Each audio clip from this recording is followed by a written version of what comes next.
Hello guys, welcome to movie spectre. 1996లో వచ్చిన భారతీయుడు మూవీకి 28 ఇయర్స్ తర్వాత సీక్వెల్ వచ్చింది. ఇన్నేళ్ల తర్వాత వచ్చిన ఈ సీక్వెల్ గురించి చెప్పాలంటే ముందుగా మూవీ ప్లాట్ ఏంటంటే 1996లో కనిపించకుండా పోయిన భారతీయుడు తిరిగి వస్తే ఈ రోజుల్లో జరుగుతున్న కరప్షన్ని కంట్రోల్ చేయడానికి ఏం చేశాడు అనేది స్టోరీ. డైరెక్టర్ శంకర్ ఇలాంటి మూవీస్ని చాలా తీశారు.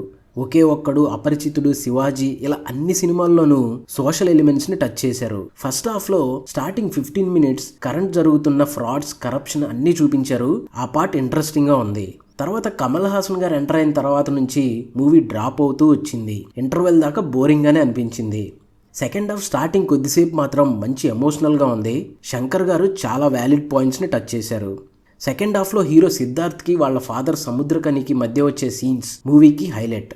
శంకర్ గారు తన ఫార్ములాని మాత్రం చేంజ్ చేయలేదు. సేమ్ తన ఓల్డ్ మూవీ స్టైల్నే ఫాలో అయ్యారు. స్టోరీ కూడా ప్రెడిక్టబుల్ అండ్ అలాగే ఎలాంటి సర్ప్రైజింగ్ ఎలిమెంట్స్ లేవు. ఇక క్లైమాక్స్లో కమల్ హాసన్ గారికి 6 ప్యాక్ చూపించడం, భారతీయుడు మార్క్ వర్మకల్ని ఈ మూవీలో టూ మచ్గా చూపించడం ఇవి మాత్రం కన్విన్సింగ్గా లేవు. ఫస్ట్ హాఫ్తో పోలిస్తే సెకండ్ హాఫ్ ఎమోషనల్ సీన్స్తో పర్లేదనిపించింది. పర్ఫార్మెన్సెస్ గురించి మాట్లాడుకుంటే సేనాపతి అలియాస్ భారతీయుడిగా కమల్ హాసన్ గారు ఎప్పట్లాగే పర్ఫెక్ట్గా చేశారు. హీరో సిద్ధార్థ్కి మంచి రోల్ దొరికింది. దానికి ఆయన 100% జస్టిఫై చేశారు. ఇంకా బాబీ సింహ మిగిలిన వాళ్ళు వాళ్ళ రోల్స్లో బాగానే చేశారు. హీరోయిన్ రకుల్ ప్రీత్ సింగ్కి పెద్దగా స్క్రీన్ టైం దొరకలేదు. మూవీలో ఎస్జే సూర్య ఉన్నాడు. ఆయన ఎందుకున్నాడో నాకైతే అర్థం కాలేదు. ఏదో ఉన్నాడంతే.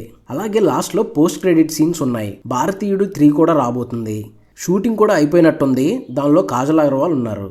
టెక్నికల్ ఆస్పెక్ట్స్ విషయానికి వస్తే రవివర్మన్ సినిమాటోగ్రఫీ బాగుంది. అనిరుద్ధ్ మాత్రం ఈ మూవీకి దెబ్బేసాడు. 1-2 చోట్ల తప్ప సాంగ్స్ కానీ బ్యాక్గ్రౌండ్ స్కోర్ కానీ బాలేదు.